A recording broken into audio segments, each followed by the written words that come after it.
সাধারণ মানুষের ঈমান যাতে ভ্রান্ততা সৃষ্টি না হয়, বিভ্রান্ত পথে যেন তারা না যায়, এই দৃষ্টিভঙ্গিটা জমিয়ত উলামা ইসলাম লালন করে। 2 নম্বর হলো এই দেশের ইসলামী শিক্ষা, মসজিদ, মাদারেস এগুলোর নিয়ন্ত্রণ এবং এদেশের সক্রিয়তা সংরক্ষণ, এই দৃষ্টিভঙ্গিতে জমিয়ত উলামা ইসলাম দ্বীনের কাজ করে।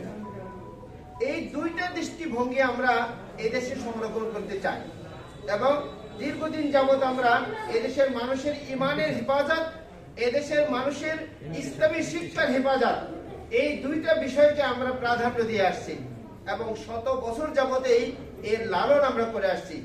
আমরা বরদাস্ত করতে পারি না তখন যখন এদেশের মানুষের সাধারণ সাদামাটা মানুষের ঈমানের উপর যখন আঘাত আসে, তখন আমরা বরদাস্ত করে পারি না, তখন আমরা বসে থাকতে পারি না।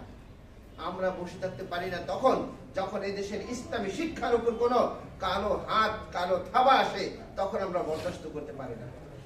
সুতরাং জমিয়ত উলামা ইসলাম এই 2টা দৃষ্টিভঙ্গিকে নিজেদের ফরজ মনে করে এবং দীর্ঘদিন যাবৎ এটা লালন করে।